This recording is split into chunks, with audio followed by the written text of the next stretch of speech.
Hello, ladies and gentlemen. Welcome back to another World of Tanks on Track replay with your host, Great Taz. Don't forget to like, subscribe, click that notification bell from occasional to always to get instant notification of all new uploads. And with that all being said, let's get this battle on the road in 3, 2, 1, roll out.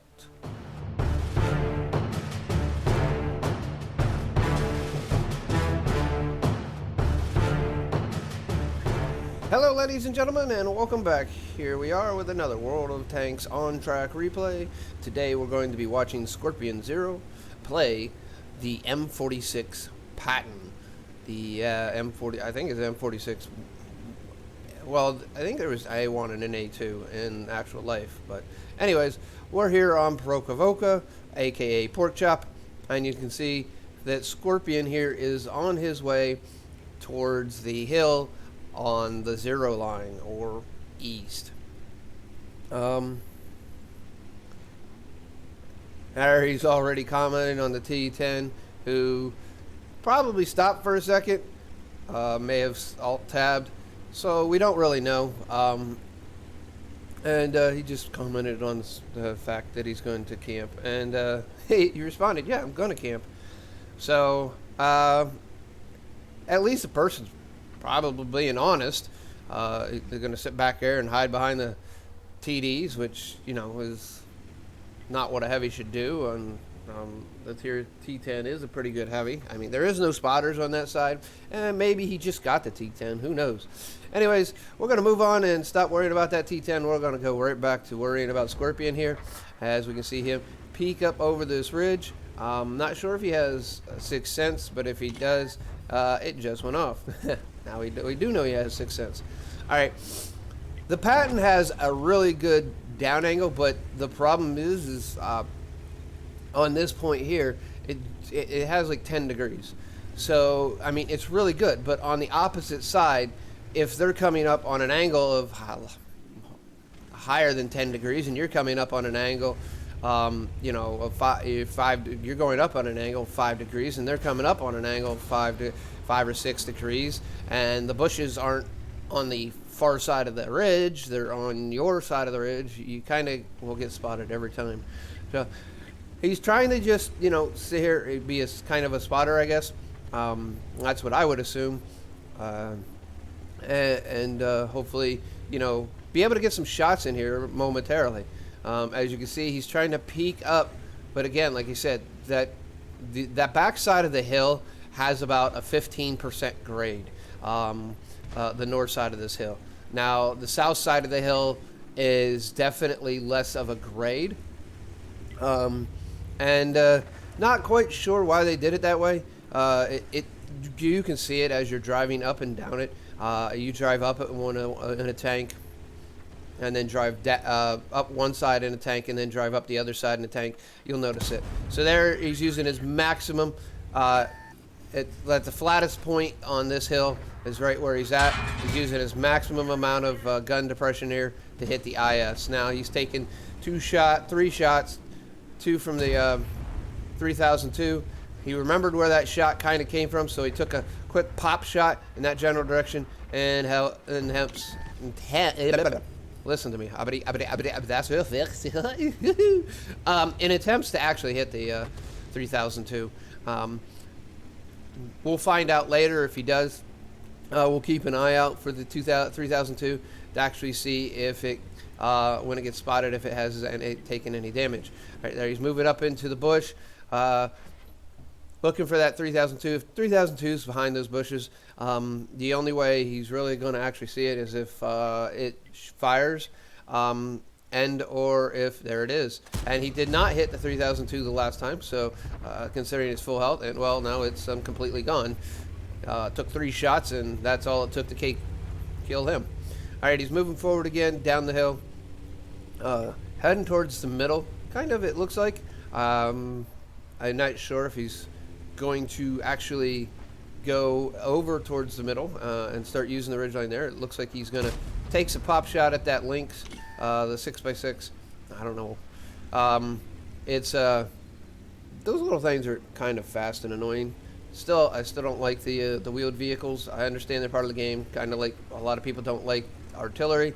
They're part of the game, and they're not going to. Wargaming's already said, if we've added something into the game, we're not going to remove it. There's TS5, most likely sitting on the 2 line, I would have to guess. Indian Panzer shot from across the field. As you can see by the indicator, it's over there probably in the E. Yep, where he's pinging right now. All right. Looking for that E50 once again. Takes another shot. Ooh. Shot looks like it should have hit. There might be somebody in between it. We didn't see it hit the ground. So there might be someone right there between him. That one does miss. And then again, you can't always go by the tracers, because the tracers are not the true path of the ammo, the weapon, the round.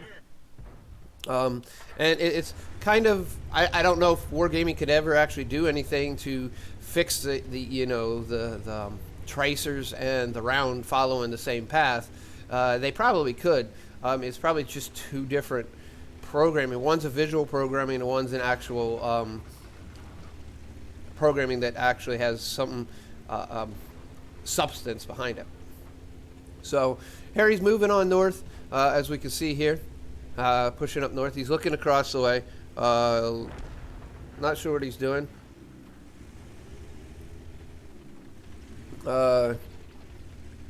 Harry's probably reading some of the chat and talking at the same time. And now he's going back down, I guess, to try to save the T10. Really not sure why he'd want to, but by doing it also, it's going to kind of save the base. Someone's going to have to, well, the even 90s out there, someone's going to have to, buck up and start spotting. Looks like the even 90 is moving up the ridge. There's the TS5. Going to put a round into it. That one does pen and hit. The Indian Panzer is just in the perfect spot. He's going to take a shot. Oh, and the round does hit. As you can see, you don't know exactly where that round hit, but if you would have followed the tracer, it would have actually skirted right over top of the back of the tank and not been a hit.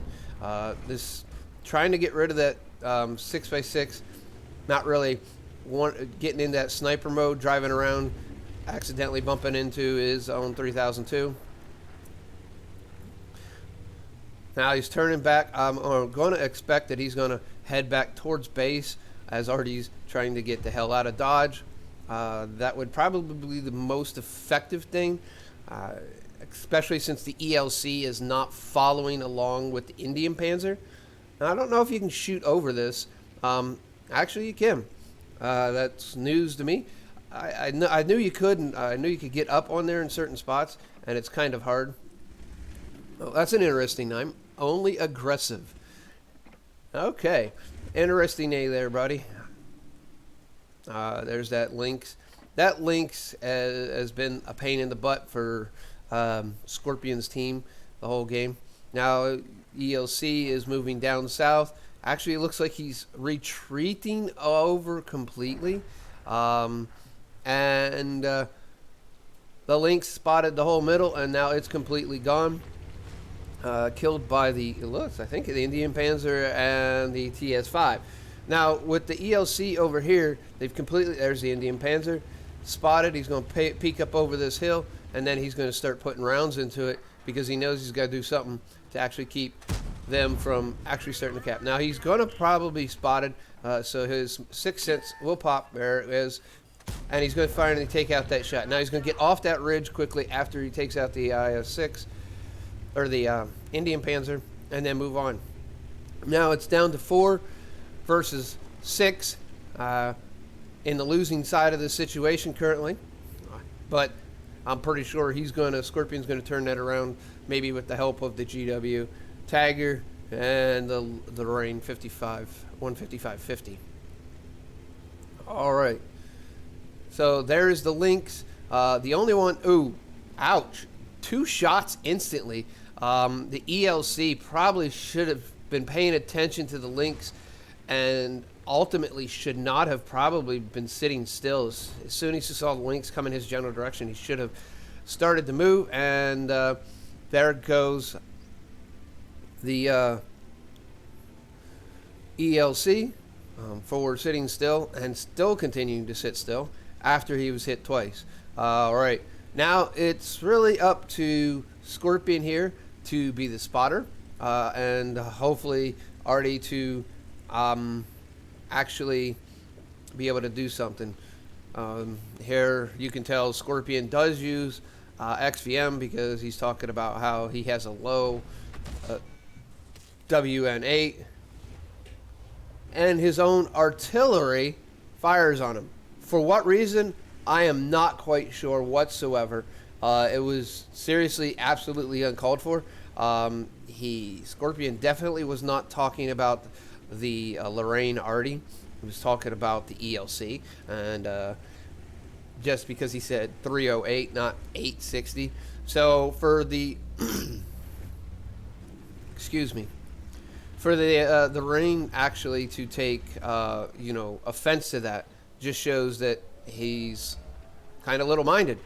All right, whatever it was that was in the base, drove right through it. Still have not spotted the T-34. Now the T-34 will hit pretty hard and pretty much will pen all three of these tanks with no problem. There is the T-44. All right, he's going to back up, get in that bush scenario, and shoot. All right, there's one shot down. He's going to peek back forward to get that second spot. He doesn't even need to have to look around, really. Hit that extra one. Take that 44. Hit that 44 again. He's going to back into the bush. He's going to do it just quick in and out because he doesn't want to be spotted. All right. Somebody jumped back into the base. That was unknown. Now he's moving away just enough to look at the TS5. Now seeing that the T-34 is still not been spotted, there it is actually. And that would be Artie, since we already know where all the tanks are, unless it was, he's going to take that shot at the TS5. Unless it was the, all right, that one's down. You got to worry about the 44, but he's going to worry about this 34 real quick. Trying to get that shot. There it is. He's also trying to get tracking shots too. Ouch.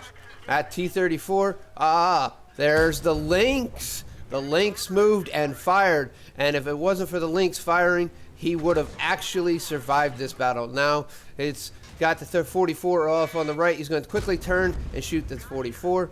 Now he's in a situation where he has to get into cover again and make sure that he's not spotted. There's a T-34, and he is still spotted because he fired at the T-34 fired at Scorpion here. So Scorpion's going to rush down the hill and get into a different position. Now, Scorpion does have the speed if he needs to. If the T-34 does not, waits too long to get onto the cap, he does have the speed to actually go kill some artillery and then head back and actually kill the T-34 or do some damage or spot it so that Artie might be able to damage the T-34. But it looks like he's going to go after the T-34 first. He just spotted the T-34, and the GW Panther. Now he knows where all of them are because the GW Panther is spotted. The 50-53 is not spotted, but the base is being capped. So that means the 50-53 is on the base. T-34 is by the base, and he gets that one shot right into the back of the GW Panther to call it, to kill him. Now it's down to a 2-on-2 match. T-34 is on base, back up into that, and hits the T-34. He's pulling forward and back quickly so that he can get that instant respot quick and then do another shot. Now he's got to get the artillery spotted. Not sure if the Lorraine's fired or not. All right, got that T-34 one more time. There goes the Lorraine fired. All right, he's going to take that shot at the T-34, and he's going to take it out finally. All right, 17 seconds, but that's not going to be a big issue because Scorpion here is going to run down through the bush line and actually spot that. He already knows generally where he is, but now he definitely, if he was paying attention, it's not going to be enough time for the Artie to do anything about it, and he's going to take the Artie out also. So there you have it, ladies and gentlemen. Another battle on track for the M48 Patton. And as you can see here, we got a good one that we watched. And today we're going to be on Watt Records and see how he did. So let's go ahead and jump on over there. Here we are. All right. Comes with an ace tanker. Scroll this down a little bit here. Could have had this set up a little better. All right. Ace tanker. He got demolition expert. So which one was demo expert? I'm thinking that was probably the GW Panther. Let's look through his stuff. Enemy destroyed by shot. Enemy destroyed by shot. Enemy destroyed by shot. Shot. Huh. I knew Watt Records used to one point in time actually tell you if someone was destroyed by a shot or destroyed by actual ammo rack. But unfortunately, it's not doing that right now. Well, let's see. Well, let's look at the ammo. Well, there's an ammo rack, but that's not a destruction. There's track. There's the ammo rack. It was the E75 that he actually killed with an ammo rack. All right. That was a nice shot. Sorry, fire for effect. Some things changed on Watt Records and wasn't sure of it. Got a first mark of excellence. Good job there, Scorpion. Way to go with that. Also got spotter. He got duelist, hand of God, fire for effect, 16 bonds, and that came from the Langdon's medal. All right. 4 enemy tanks that were trying to capture the base, destroy them. He got 3 of them for sure. I forgot the Indian Panzer was the first one. All right, Pascucci's for 2 and destroying 2 Arty, high caliber, top gun, and defender, of course, for getting over 70 points. Now his ace tanker comes from 1,620, and his high caliber comes from 7,321. No one, even the top 2 on the enemy team, weren't even close enough to get close enough. All right. Fired 29 shots. He missed 7 of them, but he has a 100% penetration rate. And I don't know. I don't remember paying attention if he was using a bunch of premium ammo or not. He might have been. And I only say that because he spent $50,000 on that. Auto repair. He used a repair kit or something, and probably had premium food on there. So there's his damage. Over 5,000 of it was 5,500 of it was from over 300 meters. Took 8 hits. He blocked basically 4. 2 of them were splashed. 3 of them penetrated. 8-10 blocked by the armor. Now the Patton can block. The M46 Patton can block on the turret, but if you get hit in the hull, forget about it. All right. Had 1,700 with assist. Over a 10K battle with the premium account. And because he spent so much on everything, he only walks out with 12K. But I'm doubting he's worrying about that too much, especially when getting 16 bonds. 2,400 because of the premium account. Had a personal reserve, which doubled it, so he got 4,800 overall. Well, ladies and gentlemen, that's it for this replay. I hope you enjoyed it. If you did, please give it a thumbs up. Also, remember that the link to the video replay is in the description, so if you want to come on over here and give ScorpionZero a thumbs up, go right ahead. That would be, I'm pretty sure he'd be grateful for that. Also, with that being said, if you're not a subscriber, please take a moment to click subscribe and click that notification bell from occasional to always to get instant notification of all new uploads. With that all being said, ladies and gentlemen, I am Great Taz. I am out of here and hope to see you again back here soon. And I'm going to get out there and maybe even see you in the battlefield.